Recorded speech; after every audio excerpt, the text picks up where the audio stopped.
The IPL 2025 game between the Chennai Super Kings and Kolkata Knight Riders was supposed to be the return of Thala MS Dhoni. Unfortunately, it seems like the Kolkata team didn't quite get the script and proceeded to rain all over the parade of the returning homecoming king. Now, of course, Dhoni hadn't gone anywhere, but he had vacated the captaincy, and seeing him lead the side once again was something that had a lot of CSK fans very, very excited. Unfortunately, it ended in an absolutely thumping defeat, with KKR winning the match by 8 wickets after dismissing CSK for a ball 303. In fact, they didn't dismiss them, but 103 for 9 in 20 overs was never going to be good enough, and that's exactly how it proved.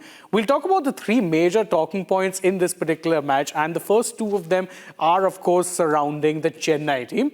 First off, and this one is really important, for Dhoni, it was never supposed to be this way. Most people expected that Dhoni would come back, he'd weave his magic as captain, and would then bring CSK back to winning ways against a KKR side against whom historically they have often had a very, very good record over. Unfortunately, that wasn't the case, and KKR ended up inflicting a very big defeat. This was historically bad for CSK. This is the first time ever in history that they have lost 3 straight games at the Chepauk Stadium. This was also the lowest ever score that they have recorded in a home IPL game, the lowest since 2019. So it was really bad. And then to make things worse, the cherry on top of a very bad cake, Dhoni himself absolutely struggled for form. Not only did he end up coming out to bat at number 9, he was dismissed by Sunil Narine, a player against whom he struggled an awful lot historically. Remember, prior to this match, Dhoni had only ever hit a single boundary and no sixes against Narine. And in this match, he couldn't quite add to that tally at all. In fact, it was Narine who dismissed him. So all in all, as nightmarish a comeback as possible for Dhoni as the CSK captain. But was all of this really down to him? That's not exactly the case, and that is what brings me to talking point number 2. CSK's management really need to take a good hard look at the decision-making they showed in the mega auction. Now, obviously, mega auctions are not the easiest thing to get right because you're rebuilding pretty much the entirety of your squad, barring a few retentions. But for CSK, a lot of their buys just haven't worked out, and that is especially true for the Indian core. Just look at how much their Indian players struggled in this particular match. Vijay Shankar looked ordinary and has, by and large, looked ordinary for most of the season. The same can be said about Rahul Tripathi. Deepak Hooda was brought in as an emergency impact player but couldn't have any impact, has been dropped from the side after starting the season and putting in poor performances. The Indian core just doesn't seem to be there for CSK, and that in turn adds more pressure on the foreign players, which is really what is hampering them so badly. The team just doesn't look well put together at all, or if it was well thought out in theory, it's just not been executed in practice, which then raises a lot of questions over the profile of players that they bought,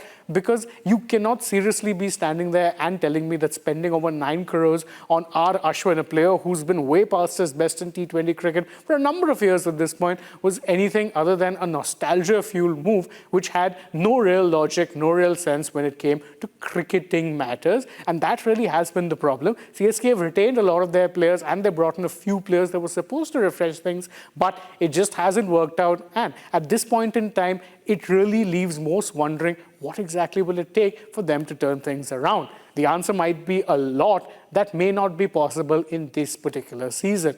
Talking point number 3, and this one surrounds the defending champions KKR, whose Jekyll and Hyde season really has continued. When they've won matches this season, they've won them massively. They absolutely thrashed the Rajasthan Royals. They put an absolute hammering on the Sunrisers Hyderabad, and now they've done exactly the same to CSK. But when they've lost, they've also often lost games in very poor ways. The Mumbai Indians game was a sorry travesty of a loss. The same can be said of the way that they lost to RCB. The only real close loss was, of course, the previous match before this one against the Lucknow Super Giants. So for KKR, the good, of course, is that they can see there are signs of a good team there, then they've managed to retain their core, and a lot of the players that they brought in have generally been having an impact, including skipper Ajinkya Rahane. The bad news is they haven't been able to put together a consistent run of performances, so if they can do that, there's perhaps nothing stopping them from being a playoff contender.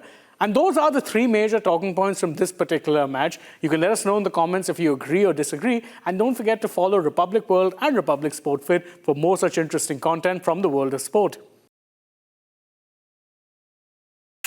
One of the biggest dangers to our country are negative influencers, dirty influencers. These are people who are there on digital mediums only to get numbers, and what they do has had a very negative effect on our society.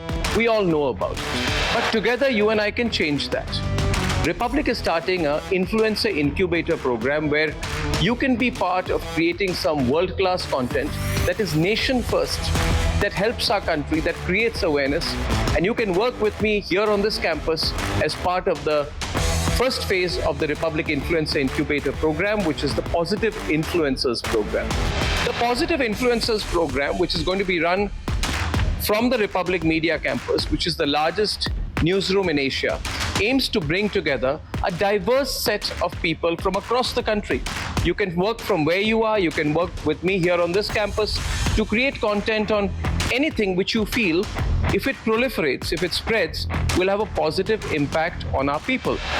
It could be in the area of health, technology, defense, awareness, current affairs, politics, or even history, science and technology. I know there are a lot of you out there who have the talent, and all that you want is the reach. And Republic is doing this to give your content the reach. Together, all of us can come together and create a content revolution in our country. The digital medium, the growth of digital in our country is one of the most fascinating things, but you can use it in a positive way for the country, or you can use it in a negative way for our country. There are too many people who are using the digital medium to make a quick buck. But together, all of us, if we become one unit that's working in national interest, that believes in nation first, then through the Positive Influencer program, we can change the way the digital medium works in our country. So come, I welcome you to work with me here on the Republic campus as part of the Positive Influencer program. Here on the Republic Media campus, you will have access to great infrastructure, a warm and welcoming professional environment, and of course, the best production values. Now, if you have the content and you feel it needs the finish, it needs to be worked on, or that you would benefit from working in an environment where there are many other content creators like you, then you can be here. You can work with me here in the Republic newsroom. You can work from home. You can make it 50-50. You can make it work the way you want. As long as you believe that the content you create, and we believe that the content you create, will make our nation number one, will be one solid contribution towards the Viksit Bharat, then you can be part of this wonderful program.